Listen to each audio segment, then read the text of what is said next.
வாழ்க வையகம், வாழ்க வையகம், வாழ்க வளமுடன். குரு வாழ்க, குருவே துணை. எல்லாம் வல்ல அருட்பேராற்றலையும் அதன் அனைத்து தன்மாற்ற நிலைகளையும் ஒரு சேர நினைந்து நன்றியுணர்வோடு வணங்கிக் கொள்வோம். ஆசான் அருட்தந்தை வேதாத்திரி மகரிஷி அவர்களே நம்மோடு சூக்குமமாக நிறைந்திருந்து இன்றைய தெய்வீக நிகழ்வுகள் அனைத்தையும் மிக சிறப்பாக நிகழ்த்தி கொடுப்பாராம். வாழ்க வளம், வாழ்க வளம், வாழ்க வளமுடன். நண்பர்களே, இன்றைய காலத்திலே மனித வாழ்வை ஆரோக்கியமாக அமைதியாக வைத்துக் கொள்வதற்கான ஒரு உச்சகட்ட பயிற்சி என்று சொல்லலாம் இந்த சினம் தவிர்த்தல் பயிற்சியை. சரி, இந்த சினம் தவிர்த்தல் என்ற ஒன்றை நாம் தெரிந்திருக்கும் போது எப்பொழுதெல்லாம் நமக்கு சினம் வருகிறது என்பதையும் நாம கொஞ்சம் சிந்தித்து தெளிவு பெற வேண்டும். ஏன்னா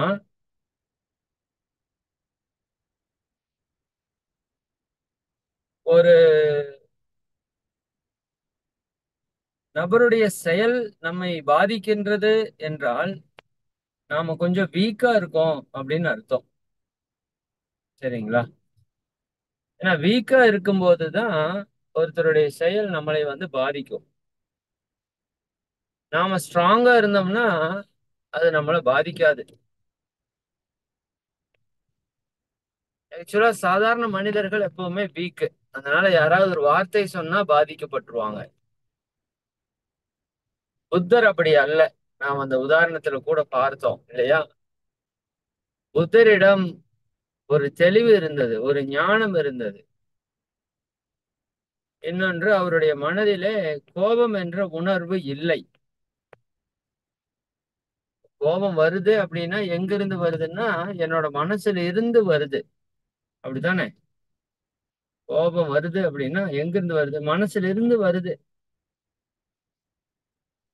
இப்போ மனசுல அப்ப கோபம் இருக்குது. யார் மனசுல? என்னோட மனதுல கோபம் இருக்கிறது. அப்ப எனக்கு கோபம் வரக்கூடாதுன்னா எதுல கோபம் இருக்கக்கூடாது?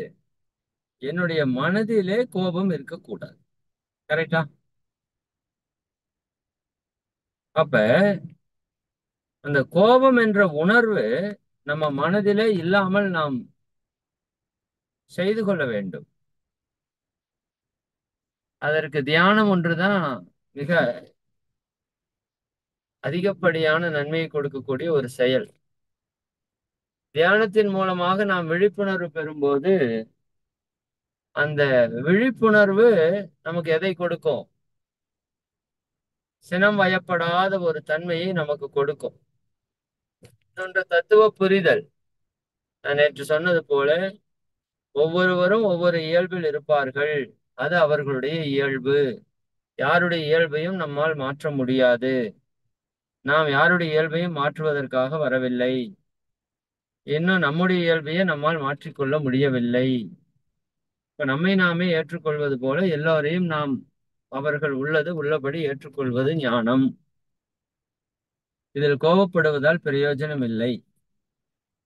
இல்லையா? இதெல்லாம் தத்துவ புரிதல். இதையெல்லாம் சிந்திக்கணும். சிந்திக்கணும். இப்போ ஒரு மனிதன் எப்படி உருவாகிறான், அவன் எப்படி செயல்படுறான், அதற்கு காரணம் என்ன, அப்ப இது ஏன் அவனால மாற்ற முடியல, மாற்ற வேண்டிய அவசியம் இருக்குதா, அப்படிங்கறதெல்லாம் சிந்தித்து ஒரு புரிதலுக்குள்ள வந்துட்டோம்னா நமக்கு ஒரு கிளாரிட்டி கிடைச்சிரும். அப்போ ஒருத்தன் கத்துறான் அப்படின்னா அவனுடைய அறியாமையால் அவன் கத்தி கொண்டிருக்கிறான். இல்லையா? ஒரு நாய் குலைக்குது அப்படின்னா அது அறியாமையால் குலைத்து கொண்டிருக்கிறது. நாய் குலைக்கலாம், தவறில்லை. ஏன்னா அதற்கு அறிவு 5. சரிங்களா? நமக்கு அறிவு 6 இருக்கு இல்லையா? 6வது அறிவை கொண்டு சிந்தித்து தெளிவு பெற வேண்டும். அப்ப சிந்தனை செய்வதற்கு தான் 6வது அறிவை இயற்கை கொடுத்திருக்குது, இறைவன் கொடுத்திருக்கிறான். பட் அதை கொண்டு நம்ம சிந்திக்கிறது இல்லையே. இப்ப இந்த உரைக்கு பேரே சிந்தனை உரை. இப்பதான் நம்ம சிந்திக்கிறதுக்கு ஆரம்பிக்கிறோம். ஓ ஆமா, இப்படித்தான் கோபம் அப்படிங்கிறது என்ன, நான் எதையோ ஆசைப்படுறேன், எதையோ எதிர்பார்க்கிறேன், ஏதோ நடக்கணும்னு நினைக்கிறேன். அது நடக்க மாட்டேங்குது. அதுக்கு ஆப்போசிட்டா நடக்குது. அப்போ அது என்ன பண்றேன்? அது என்னை பாதிக்குது. அப்ப என்னுடைய எதிர்பார்ப்பு தான் என்னுடைய அத்தனை துன்பத்திற்கும் காரணம். ஆசையே துன்பத்திற்கு காரணம்னு புத்தர் சொன்னது இந்த இடத்துல நமக்கு தெளிவாயிருச்சு பாருங்க. சரியா? அப்போ இதிலிருந்து எப்படி நான் என்னை மீட்டுக் கொள்வதுங்கிறது தான் தத்துவ புரிதல். இப்ப நாம யாரு, எங்கிருந்து வந்தோம், எதுக்காக வந்தோம், எல்லாமே இதுக்குள்ள வரும். அப்பதான் தெளிவாகும். இரண்டாவது, ரொம்ப முக்கியமான செய்தி இப்ப நான் உங்ககிட்ட பகிர்ந்து கொள்வது, யாருக்கெல்லாம் உடல் ஆரோக்கியம் இல்லையோ அவர்களுக்கெல்லாம் மனதிலே தீய உணர்வுகள், குணங்கள் எல்லாமே மிக எளிமையாக தோன்றிவிடும். அது கோபமாகட்டும், கவலையாகட்டும், பொறாமையாகட்டும், வெறுப்பாகட்டும், எல்லாமே. உடல் ஆரோக்கியம் இல்லாதவர்களுக்கு தீய குணங்கள் சர்வ சாதாரணமாக வந்துடும். நீங்க பாருங்க, நான் முதல்ல சொல்லியிருப்பேன், உடல்நிலை பாதிக்கப்பட்டிருக்கிறப்ப நமக்கு நிறைய கோபம் வரும். பெண்களுக்கு மென்சஸ் டைம்ல நிறைய கோபம் வரும். நோய்வாய்ப்பட்டிருக்கும் போது ஏதாவது சொன்னா கோபம் வரும், கவலை வரும், எரிச்சல் வரும். அப்ப நம்மகிட்ட ஆற்றல் பற்றாக்குறையா இருக்கும்போது இந்த கோபம் என்பது சர்வ சாதாரணமாக நமக்கு வந்துவிடும். அப்ப சினத்தை நான் தவிர்க்கணும் அப்படின்னா நான் முதல்ல ஆரோக்கியமானவனாக இருக்க வேண்டும், ஆற்றல் மிக்கவனாக இருக்க வேண்டும். எல்லா கெட்ட குணத்தையும் தவிர்ப்பதற்கு இது முக்கியமான ஒரு காரணி. அப்போ இந்த இடத்துல நாம நம்முடைய பயிற்சிக்கு முக்கியத்துவத்தை கொடுக்க வேண்டும். அப்ப எந்த அளவுக்கு நம்ம சரியாக பயிற்சி, சரியாக 5 அளவு முறை, இல்லையா, உணவு, உழைப்பு, உறக்கம் இதெல்லாம் சரியா இருக்கிறோமோ அந்த அளவுக்கு நம்ம கிட்ட ஆற்றல் வந்து தெளிவு பெற்றதா இருக்கும். ஆற்றல் இருக்கின்ற அளவுக்கு தகுந்தாற் போல நம்முடைய மனம், அதில் எழக்கூடிய குணங்கள் எல்லாம் அமைந்து விடும், இல்லையா? அப்போ நீங்க உடல் ஆரோக்கியமாக வைத்துக் கொள்ள வேண்டியது சினம் தவிர்ப்பதில் மிக மிக அவசியமான ஒன்று. இரண்டாவது, தியானம் இயற்றி நம் மனதை அமைதியாக சமாதானமாக வைத்துக் கொள்வது, விழிப்புணர்வோடு இருந்து பழகுவது, இது எல்லாம் வந்து ரொம்ப ரொம்ப முக்கியம். சினம் தவிர்த்தல்ல யாரிடமும் எதையும் எதிர்பார்க்காமல் இருப்பது, எல்லாவற்றையும் அவர்களுடைய இயல்பு தன்மையை அவ்வாறே ஏற்றுக்கொள்ள முயற்சி செய்வது அல்லது ஏற்றுக்கொள்வது, இப்படி நம்முடைய புரிதல்ல நிறைய மாற்றத்தை நாம் ஏற்படுத்தி கொள்ள வேண்டும். சரி, இதெல்லாம் சேர்ந்து வரும்போதுதான் சினம் தவிர்த்தல் என்பது சாத்தியமாகும். இல்ல அப்படின்னா இது கேட்டுக்கலாம் எல்லாரும், சூப்பரான பிராக்டிஸுங்க சினம் தவிர்த்தல், அற்புதமான விளக்கங்க, மகரிஷி அழகா சொல்லியிருக்காங்க. பட் நாம கோவப்பட்டே இருக்க வேண்டியதுதான் வாழ்நாள் முழுக்க. சரிங்களா? கோபத்தை தவிர்க்கணும்னா இது ஒன்றுதான் வழி. ரொம்ப கவனமா இருந்து பழகணும் நம்ம. இன்னொன்று, மௌனமாக இருப்பதற்கு முயற்சி செய்ய வேண்டும். கோபத்தை எடுத்த உடனே ஸ்டாப் பண்றதுக்கான ஒரு அற்புதமான வழி என்னன்னு பாத்தீங்கன்னா மௌனம். மௌனம் கலக நாஸ்தி என்று சொல்வார்கள். கோபப்படுற சூழல் வருதுன்னா நீங்க ஜஸ்ட் வாயை மட்டும் மூடிட்டு மௌனமா இருக்கணும். அந்த மௌனமே பல பிரச்சனைகளுக்கு தீர்வாக அமைந்து விடும். ஏன்னா அங்க வாயை திறந்து சத்தம் போட்டு பேசுறதுனாலதான் நிறைய பிரச்சனைகள் ஒண்ணுக்கு பல மடங்காக அது உருவாயிருது. அப்ப அதுக்கு மௌனம் அப்படிங்கிறது சினத்தை தவிர்ப்பதற்கு மிக மிக முக்கியமான ஒரு கருவி. அதை நல்லா பயன்படுத்தணும் நம்ம. மௌனமா இருக்கிறது ஆனா பெரிய விஷயம், சாதாரண விஷயம் இல்லை. எல்லாராலையும் மௌனமாக இருந்து விட முடியாது அந்த கோவப்படுற தருணத்துல. அப்ப இருக்குது சுச்சுவேஷன் அப்படி இருக்குது, நம்ம கோவப்படலாம்னு நமக்கு மனசுல என்ன வருது, அப்போ மௌனமாக இருந்து நம்ம சிறிது நேரம் இது என்ன நடக்குது, எதனால நடக்குது அப்படிங்கிறத புரிஞ்சுக்கணும். குறிப்பாக நமக்கு வரக்கூடிய எல்லா பிரச்சனைகளும் நம்ம கர்ம வினையினுடைய அனுமதி இல்லாம வராது அப்படிங்கிற ஒரு உண்மையை நம்ம ஆழமாக சிந்தித்து தெளிவு பெற்றுட்டோம்னா நமக்கு யாராவது துன்பம் கொடுத்தா கூட நாம் அங்க கோபப்பட மாட்டோம். சரிங்களா? மாறாக அந்த இடத்துல என்னுடைய கர்மவினை கழியுது என்ற ஒரு புரிதல் வந்துருச்சு அப்படின்னா சினம் ஈஸியா தவிர்க்கப்படும். சரிங்களா? இன்னும் நம்ம பாவத்தை கழிக்கிறதுக்கு வந்திருக்கிறோம், பாவத்தை சேர்க்க வரவில்லை என்ற புரிதல் எல்லாம் வரும்போது இன்னும் நமக்கு யாரெல்லாம் மிகுந்த நன்மை செய்கிறார்களோ அவர்கள் மேலேயே கோபம் வருகிறது என்ற ஒரு நன்றி மறந்த செயல் செய்யறோம் அப்படிங்கிற ஒரு உணர்வுக்கு வரும்போது இது எல்லாமே மாற்றப்படும். இன்னொன்னு குறிப்பாக யார் மேல எல்லாம் கோபம் வருதோ அவங்களை எல்லாம் நல்லா தொடர்ந்து வாழ்த்தி கொண்டே இருக்கணும். நான் வார்த்தையை பயன்படுத்தி இருக்கிறேன், தொடர்ந்து என்று. ஏதோ தவம் முடிச்சதுக்கு அப்புறம் ஒரு முறை வாழ்த்துறது மட்டும் வாழ்த்து நிறைவாகி விடாது. சரிங்களா? அப்ப என்ன பண்ணணும்? நம்ம தொடர்ந்து யார் மேலெல்லாம் கோபம் வருதோ அவர்கள் நமக்கு செய்த நன்மைகளை எண்ணி, குறிப்பாக நமக்கு அவங்க நிறைய நல்லது செஞ்சிருக்காங்க இல்லையா, அந்த நல்லது எல்லாம் நினைத்து பார்த்து அவர்களை வாழ்த்தி கொண்டே வர வேண்டும். அவர்களிடம் இருக்கிற நல்ல குணங்களை நினைத்து வாழ்த்தி கொண்டே வர வேண்டும்.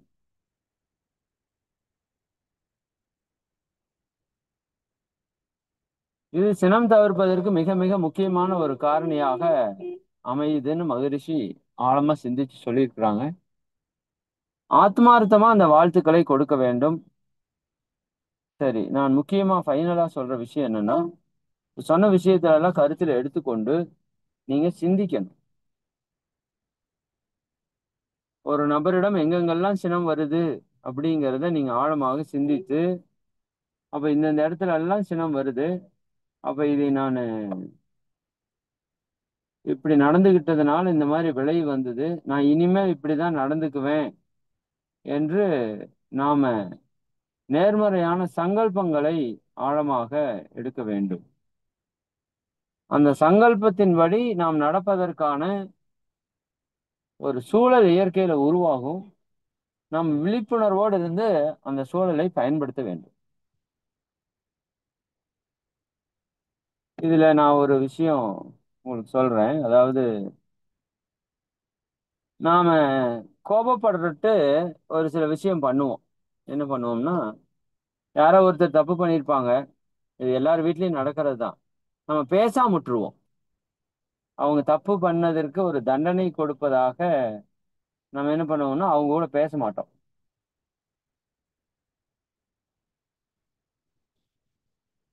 நம்ம விழிப்புணர்வு தெளிவா இருப்போம். அப்ப கவனிச்சிருக்கீங்களா? நம்ம எல்லாம் நமக்கு விழிப்புணர்வு இல்லைங்கிறோம். ஆனா நம்ம ரொம்ப விழிப்புணர்வா இருக்கிற நேரம் அதெல்லாம் எப்பங்க? நாம பேச மாட்டோம்னு சொல்லிடுவோம். அது குழந்தையோ யாரோ ஒருத்தர் வந்து மறுபடியும் பேசினா கூட நாம் என்ன பண்ண மாட்டோம், அந்த இடத்துல பேச மாட்டோம். விழிப்புணர்வா இருப்போம். அவன் என்ன பேசினாலும் நான் பேசுறது இல்லை, இல்லையா? இந்த குழந்தை வந்து கெஞ்சும் அழுகும், இருந்தாலும் நான் பேச மாட்டேங்கிறத நம்ம வந்து எப்படி இருப்போம்? வைராகியமாக என்று சொல்வதை விட விழிப்புணர்வோடு இருக்கிறோம். அவன் பேசுறதுக்கு வர்றான், பேசுறான், இருந்தாலும் நான் பேச மாட்டேன். அப்ப நம்ம எல்லாராலையும் விழிப்புணர்வோடு இருக்க முடியுது. பட் நம்ம அது எதற்கு பயன்படுத்துறோம் அப்படிங்கிறத பொறுத்து அது கொஞ்சம் மாற்றம் பெறுது, இல்லையா? அப்ப யார் என்ன சொன்னாலும் நான் கோபப்பட மாட்டேன் அப்படிங்கிறதுக்கு ஒரு சங்கல்பம் பண்ணிக்கோங்களேன். பேச மாட்டேங்கிற மாதிரி நான் கோபப்பட மாட்டேன் அப்படிங்கறத ஒரு சங்கல்பமா பண்ணிக்கங்க. சரிங்களா? அப்போ அது நம்மால செய்யக்கூடிய முடியக்கூடிய ஒன்றுதான். யார் என்ன சொன்னாலும், யார் என்ன செய்தாலும் நான் கோபப்படுவதில்லை. நான் எப்பொழுதும் பொறுமையாக இருப்பேன். நான் பொறுமைசாலி. நான் பொறுமையினுடைய வெளிப்பாடு. சரிங்களா? இறைநிலை எல்லையற்றது. இறைநிலைக்கு எல்லை கிடையாது. அது போல இறைநிலையினுடைய குணமாகிய பொறுமைக்கும் என்ன கிடையாது, எல்லையே கிடையாது என்பதை நாம வந்து புரிந்து கொண்டு செயல்பட்டோமானால் நிச்சயமாக நமக்கு ஒரு மாபெரும் வெற்றி இங்க காத்திருக்குது. சரிங்களா? சரி, அந்த விதத்துல சினம் தவிர்த்தல் ஒரு மிக மிக மிக மிக மிக மிக முக்கியமான ஒரு டாபிக். அது வந்து உங்களுக்கு எல்லாருக்கும் முடிஞ்ச வரைக்கும் தெளிவா சொல்லியிருக்கிறோம். நீங்க அதைய சொன்ன விஷயத்தை எல்லாம் கருத்துல எடுத்து கொஞ்சம் கொஞ்சமா சிந்திச்சு பாருங்க. சரிங்களா? நிச்சயமா நமக்குள்ள ஒரு மாற்றத்தை ஏற்படுத்தக்கூடிய ஒரு பயிற்சியாக இந்த சினம் தவிர்த்தல் பயிற்சி அமையும். தொடர்ந்து செய்து தான் நம்ம வெற்றி பெறணும். அதான் ரொம்ப ரொம்ப முக்கியமான விஷயம் என்னன்னா, இத நம்ம வந்து பிராக்டிஸ் பண்ணணும். சரிங்களா? நிச்சயமா சிறப்பா பண்ணுங்க. எல்லாரும் சினம் என்ற ஒரு மிகப்பெரிய ஒரு விஷயத்திலிருந்து விடுபடணும். சரிங்களா? Okay, okay. ரைட். சரி போதும். சினம் தவிர்த்தல் நீங்க செயல்பாட்டுக்கு கொண்டு வரக்க ஆரம்பிச்சுருங்க. கோபம் அப்படிங்கிற ஒண்ணு போச்சுனாலே, இப்ப எதையெல்லாம் இழக்கணும்னு நம்ம சொன்னோமோ, உடல் ஆரோக்கியம் இல்லையா? உடல் ஆரோக்கியம் வந்துரும். ஏன்னா நல்லா கோவப்படுறப்ப கல்லீரல் பாதிக்குது. கல்லீரல் பாதிக்கிறப்போ உடம்புல கழிவுகள் தேங்குது. கல்லீரல் பாதிச்சா கண்ணு பாதிக்குது.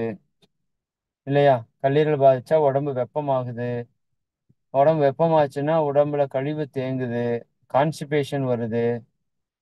நிறைய கேன்சர் வர்றதுக்கான காரணத்துல கோபமும் ஒன்று அப்படின்னு ஒரு ஆய்வு கணக்கிட்டிருக்கிறாங்க. கோபமும் கவலையும். நிறைய கேன்சர் இன்னைக்கு உருவாகிறதுக்கான மிக முக்கியமான காரணம் கழிவுகளின் தேக்கம் தானே கேன்சரு. அப்ப நிறைய கவலைகள் நம்மகிட்ட இருக்கு.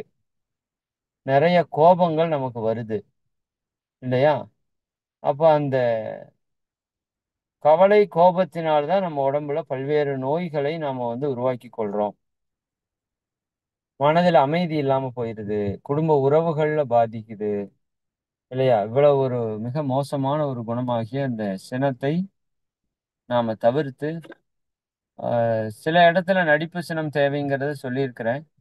பட் நடிப்பு சினம் இருக்கும்போது, நீங்க ரொம்ப கவனமா இருக்கணும். நடிப்பு சினம்ங்கிறதுலயே நம்ம வந்து உண்மையான சினத்தையே நடிப்பு சினம்னு நம்ம நெறைய பேர் நெனச்சுக்கிறோம். ஆமா. அதுக்கு நீங்க கொஞ்சம் கவனமாக கையாளணும். நடிப்பு சினம் என்னைய பொறுத்தவரைக்கும் அவ்வளோ சீக்கிரம் பண்றது கஷ்டம். ரொம்ப அவேர்னஸா நீங்க பண்ணணும். ம்.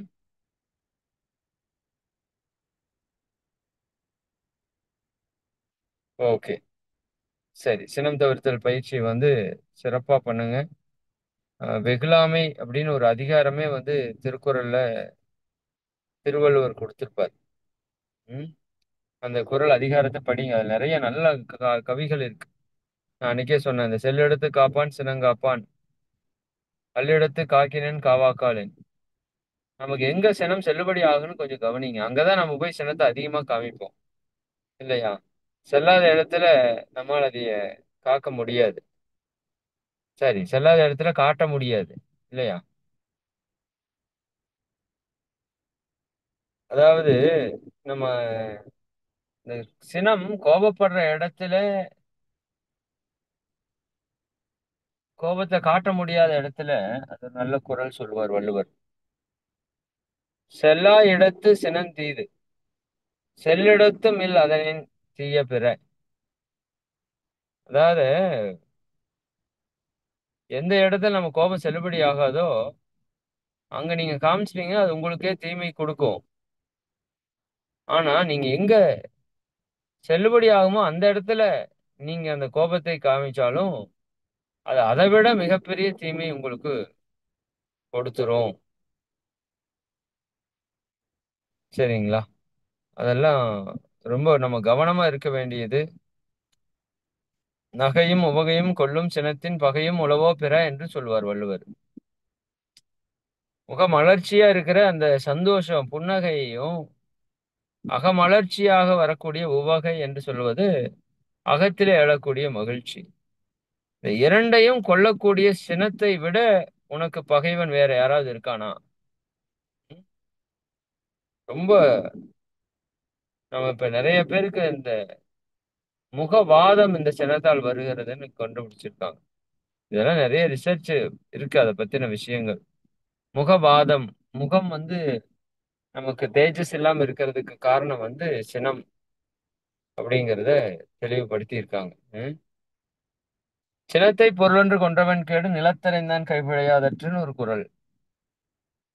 சினத்தை பொருளென்று கொண்டவன் கேடு நிலத்தரைந்தான் கைப்பிழையாதற்று அப்படின்னா என்ன? சினத்தையே ஒரு பொருளை வச்சுக்கிட்டான் அப்படின்னா அவன் எப்படின்னு தெரியுங்களா? அவன் நிலத்திலே அலைந்தவன் கையானது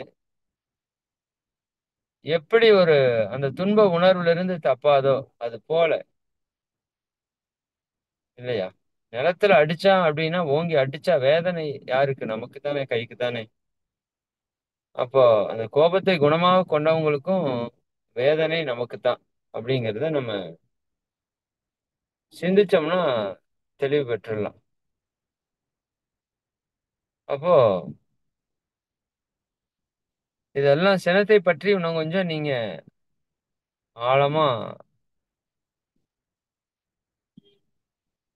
ஒரே ஒரு குறள், நல்ல குறள் அது. அதாவது செத்ததுக்கு சமம்னு சொல்லிடுவாரு வள்ளுவர். கோபம் இருக்கிறவன் செத்தவனுக்கு சமம் அப்படின்னு சொல்லுவார்.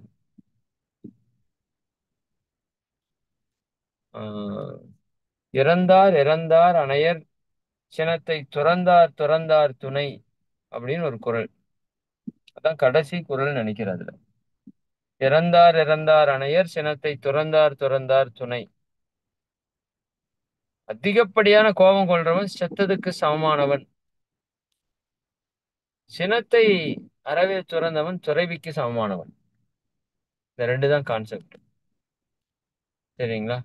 அதிகப்படியான கோபம் கொள்பவன் செத்தவனுக்கு சமமானவன். சினத்தை துறந்தவன் துறவிக்கு சமமானவன். அப்ப இவ்வளவு இருக்கு. அப்போ சினம் என்பது நாம நிச்சயமா சிந்தித்து சரி செய்து கொள்ளக்கூடிய ஒரு முக்கியமான ஒரு பண்பு. சினத்தை பொறுமையாக மாற்ற வேண்டும். 6 தீய குணங்கள் மகிழ்ச்சி பேசுறப்போ இந்த சினத்தை பொறுமையாக மாற்ற வேண்டும்னு பேசியிருப்பாங்க. அப்போ பொறுமை இழப்பதனுடைய வெளிப்பாடு தான் சினம். அப்ப எங்க எந்த காரணத்தினால பொறுமை இழக்கிறோங்கிறத பட்டியல் போட்டு அது பொறுமையா இருப்பேங்கிறத சங்கல்பம் பண்ணுங்க. இந்த பொறுமை இழந்ததால் ஏற்பட்ட இழப்புகளை சிந்திங்க. இல்லையா? நமக்கு கிடைத்திருக்கிற வாழ்க்கை கிடைச்சிருக்கு. அந்த வாழ்க்கைய நம்ம சரியா பயன்படுத்திக்கணும். தேவையில்லாத குணங்களால் நம்முடைய வாழ்க்கையவே நம்ம என்ன பண்ணிடக்கூடாது? அழித்து விடக்கூடாது. சரிங்களா? அப்ப ரொம்ப கவனமா இருப்போம். கிடைத்திருக்கிற ஒரு வாழ்க்கையை நாம் மகிழ்ச்சியாக வாழ்வதற்கு வந்திருக்கிறோம். அதற்கு மிகப்பெரிய ஒரு மாற்றத்தை கொடுக்கிறது இந்த கோபமா இருக்கிறதுனால, நம்ம கோபத்தை முற்றிலும் தவிர்ப்பதற்கு திட்டமிட்டு சிந்தித்து செயல்பட வேண்டும். சரிங்களா? ஓகே. Right, right. மகிழ்ச்சி. சினம் தவிர்த்தல் நல்லா பண்ணிட்டு வாங்க. அடுத்த வகுப்புல உங்களுக்கு ஒரு தீட்சை, மிக முக்கியமான ஒரு சக்தி மிக்க ஒரு தீட்சையை கொடுக்க போறோம். ஆஹ் அதற்கு அடுத்த வாரங்களிலே உங்களுக்கு தீப பயிற்சி, அதாவது நம்ம மார்கழி மாதம் வருது இல்லையா? உங்களுக்கு இப்போ அந்த ஜீவகாந்த பெருக்க பயிற்சி ஆஹ் இப்ப கற்றுக் கொடுத்துட்டோம்னா நீங்க அதை செய்யறதுக்கு ஆரம்பிச்சுட்டா மார்கழி மாதத்துல அந்த 30 நாள்ல அந்த தீப பயிற்சி நம்ம நடத்துவோம். அப்ப நீங்க அந்த பிரபஞ்ச சக்தி ஈர்ப்பை நீங்க நல்லா பெற முடியுங்கிற காரணத்தினால உங்களுக்கு அந்த ஜீவகாந்த பெருக்க பயிற்சியும் அடுத்த வாரங்களிலே தெளிவாக கற்றுக் கொடுத்துருவோம். அடுத்த வகுப்புல உங்களுக்கு ஒரு மிக முக்கியமான ஒரு தியான தீட்சை இருக்கும். அதை நீங்க சரியா நல்லா பயன்படுத்திக்கணும். சரிங்களா? இனி இந்த மார்கழி வர்ற வரைக்கும் உங்களுக்கு மிக முக்கியமான சிந்தனைகள் தொடர்ந்து வந்துட்டே இருக்கும். அது எதுவும் மிஸ் ஆகாம முழுமையா கலந்து நீங்க அந்த தெளிவை பெற்றுக்கொள்ளணும். அப்பதான் என்ன சொல்றது, அந்த மார்கழி மாதத்தை நீங்க நல்லா பயன்படுத்த முடியும். இப்ப நீங்க புதிய அன்பர்களா இருக்கிறதுனால உங்களுக்கு நல்ல ஒரு மாற்றம் இந்த மார்கழி மாத நிகழ்வுல நிச்சயமா ஏற்படும். சரிங்களா? நல்லா நீங்க அதை பயன்படுத்தும் போதுதான் இந்த ஆண்டினுடைய மிக அதிகப்படியான ஆற்றல் மிக்க மாதமாக அந்த மாதம் இருக்கும். அதுல சில புதிய நுட்பங்கள் எல்லாம் உங்களுக்கு கற்றுக் கொடுப்போம். அது எல்லாத்தையும் வச்சுட்டு நீங்க ஒரு ஒரு மாதம் சரியா செஞ்சுட்டு வந்தீங்கன்னா, நல்ல மாற்றம் நமக்குள்ள ஏற்படும். உடல் ரீதியாக, மன ரீதியாக, இன்னும் நம்ம ஆன்மீக ரீதியாக, ஆன்ம ரீதியாக நமக்கு வந்து நெறையா முன்னேற்றங்கள் வந்து கிடைக்கும். சரிங்களா? அதனால நீங்க வந்து பயன்படுத்திக்கோங்க. அ அடுத்த வகுப்புல அந்த தீட்சை இருக்கும். கொஞ்சம் பயிற்சிகள சரியா முறையா பண்ணிட்டு வாங்க. அந்த விரத முறைகளை கொஞ்சம் சரியா கடைபிடிச்சுட்டு வாங்க. சரிங்களா? Okay, okay, okay. மகிழ்ச்சி, மகிழ்ச்சி. ரொம்ப சந்தோஷம். நம்ம நிறைவு தருணத்துக்கு வந்துட்டோம். நிறைவு பண்ணிக்கலாம். அடுத்த வகுப்புல நம்ம தீட்சைய பத்தி ஆழமாக சிந்தித்து அந்த தியானத்தையும் பெறலாம். சரிங்களா? மிக்க மகிழ்ச்சி. அனைவருக்கும் நன்றி. அனைவரும் அருட்பேராற்றல் கருணையினால் உடல் நலம், நீளாயுள், நிறை செல்வம், உயர் புகழ், மெய்ஞானம் ஓங்கி, இறை உணர்வு, அறநெறி, கல்வி, தனம், தானியம், இளமை, வலிவு, துணிவு, நன்மக்கட்பேறு, அறிவிலுயர்ந்தோர் நட்பு, அன்புடைமை, அகத்தவம், அழகு, புகழ், மனித மதிப்புணர்ந்து ஒழுகும் பண்பு, பொறையுடைமை எனும் பேறு 16ம் பெற்று பெருவாழ்வு வாழ்க. வாழ்க வளமுடன், வாழ்க வளமுடன். அன்பர்களே, இந்த சினம் தவிர்த்தல் அட்டவணை ரெகுலரா போட்டு செஞ்சுட்டு வாங்க ஒரு மாசத்துக்கு. சரிங்களா? அது நிச்சயமா நம்ம தற்சோதனை எல்லாருமே ஃபார்ம் ஃபில்அப் பண்ணிட்டு இருப்பீங்கன்னு நினைக்கிறேன். தற்சோதனை படிவம் டெய்லியுமே அன்பர்கள் ஃபில்அப் பண்ணணும். குறிப்பா NAY 3ல இருக்கிறவங்க ரெகுலரா தெளிவா தயவு செஞ்சு ஃபில்அப் பண்ணுங்க. அதற்கூட இந்த சினம் தவிர்த்தல் தற்சோதனையை ரெகுலரா எடுத்து செஞ்சுட்டு வாங்க. ஒரு நல்ல மாற்றம் உங்களுக்குள்ள உருவாகும். சரிங்களா? மிக்க மகிழ்ச்சி. அனைவருக்கும் நன்றி. அம்மா நிறைவு செய்து கொள்ளலாம். வாழ்க வளமுடன். இன்று தெய்வீகமான ஒரு துரியாதேத தவத்தை இயற்றி சிந்தனை உரையாக சினம் தவிர்த்ததுல இன்னைக்கு ஐயா சிந்தனை உரை கொடுத்தாரு. நன்றிங்க ஐயா. இன்னைக்கு சிந்தனையில பார்த்தோம்னா கோபம்ங்கிறது ஒரு கொடிய நோய். அது நமக்கு அதுல கோபப்படுறதுனால ஆயிரக்கணக்கான விதமான ஒரு நோய்கள் நம்ம உடம்புல வருதுன்னு சொல்றாங்க. அந்த கோபம் வர்றது வராம இருக்கிறதுக்கு நாம அந்த கோப உணர்வே இல்லாம இருக்கணும். அதுக்கு தியானமும் நம்ம பயிற்சிகளும் செஞ்சுட்டே வரணும். அப்பதான் இது கோபம்ங்கிறது வராம இருக்கும். அதே மாதிரி 5 அளவு முறையும் இருக்கணும். அப்போ நம்ம நல்லா இருக்கலாம். யாரு யாரு மேல நமக்கு கோபம் வருதோ அவங்கள நம்ம தினமும் ஆத்மார்த்தமா சங்கல்பம் போட்டு வாழ்த்தணும். அந்த நிலையில இருந்து நம்ம செயல்கள் செய்யும் போது நமக்கும் அந்த பாதிப்பு வராது. இதுதான் ஐயா இன்னைக்கு சொன்னாங்க. ஐயாவை நம்ம துரிய நிலையில இருந்து வாழ்த்துவோம். இறை ஆசிரியர் இறை மதன்குமார் ஐயா அவர்கள் வாழ்க வளமுடன். இறை ஆசிரியர் இறை மதன்குமார் ஐயா அவர்கள் வாழ்க வளமுடன். இறை ஆசிரியர் இறை மதன்குமார் ஐயா அவர்கள் இறை அருளாலும் குரு அருளாலும் உடல் நலம், நீளாயுள், நிறை செல்வம், உயர் புகழ், மெய்ஞானம் ஓங்கி வாழ்க வளமுடன், வாழ்க வளமுடன், வாழ்க வளமுடன். உலக நல வாழ்த்து.